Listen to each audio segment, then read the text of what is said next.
Con su permiso, Presidenta.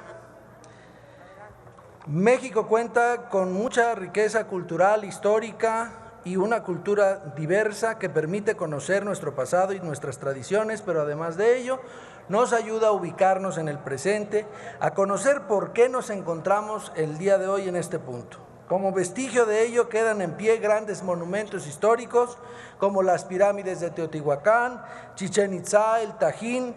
Calakmul, entre otras. No obstante, también hay monumentos de un pasado un poco más inmediato que desafortunadamente no han sido protegidos por los gobiernos que negligentemente no han dotado de herramientas jurídicas ni presupuestales suficientes a los institutos de preservación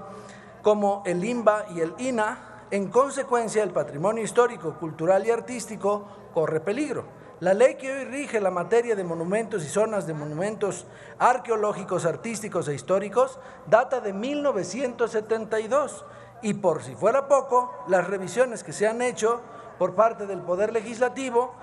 de esa norma han sido pocas, en el 2018 y en 1986. En este sentido, urge una actualización de los preceptos normativos en la materia para que el patrimonio cultural no sea, como hasta ahora, limitado y desprotegido. La historia de nuestro país ha cambiado de concepción desde que se aprobó esta ley. Por ello, proponemos modificaciones a diversos artículos con motivo de reconocer con el respectivo valor histórico y artístico que se merecen diferentes inmuebles no contemplados. Por ejemplo, los inmuebles construidos en el siglo XX que siguen corrientes y estilos como el Art Deco o el Art Nouveau, eclecticismo, las corrientes influidas por la escuela de Bauhaus, los edificios o casas californianas o porfirianas, los postrevolucionarios, el funcionalismo, el modernismo temprano e incluso muchas obras arquitectónicas de las Olimpiadas del 68 que hoy son historia de México y del mundo.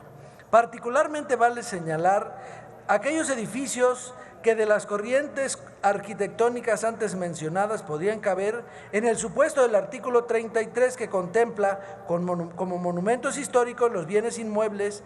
muebles e inmuebles que revistan valor artístico relevante, pero no en el supuesto del artículo 36 referido a bienes usados para el ornato público, pese a que distintos bienes han sido destinados a la educación, enseñanza, a fines asistenciales o benéficos al servicio de los otros señalados por el artículo. Por ejemplo, en la iglesia construida en el Hospital General de Pedro López en Ixtapaluca, destinada a contemplar lo que entonces era el complejo de leprosía de Soquiapan y que fue edificada en la década de los 50, diseñada por el arquitecto reconocido Israel Katzman, destaca como una de las pocas muestras de arquitectura expresionista de México, sumado a los vitrales que la acompañan y que fueron diseñados por el pintor Luis García Guerrero. Este inmueble cumple con muchos de los supuestos establecidos por el artículo 36, fracción primera, excepto con el de ser una edificación anterior al siglo XIX, lo cual es una incongruencia que no podemos permitir. Se incluye en la ley la posibilidad de que un monumento de los regulados por la misma pueda haber sido construido también en el siglo XX, por su valor artístico, histórico y general, por el valor cultural que tenga en la sociedad mexicana. Con la finalidad de retroalimentar la posible declaratoria de monumentos o zonas de monumentos y en congruencia con las reformas anteriores, se modifican los integrantes de la Comisión Nacional de Zonas y Monumentos Artísticos, incluyendo así a un representante del INAH, un representante de la Comisión Nacional de Memoria Histórica y Cultural de México y 3 personas vinculadas con el arte designadas por la Cámara de Diputados, electas por terna, propuestas por el director general del INBAL. Y se establece una temporalidad para la sucesión de 3 años. Si aprobamos esta reforma, nuestros monumentos, nuestra historia y nuestra cultura encontrará un cambio para su protección y preservación. Estaremos en posibilidad de cumplir con los compromisos internacionales que a través de diferentes convenciones ha adquirido México y también dotaremos a los mexicanos de instrumentos jurídicos para exigir la preservación de nuestro patrimonio. Por eso,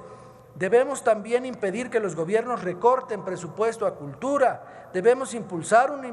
un presupuesto progresivo para que no haya insuficiencia presupuestal y para que la cultura y la historia no se construyan con una sola visión, como trata de hacerlo el gobierno actual. Es cuanto, Presidenta.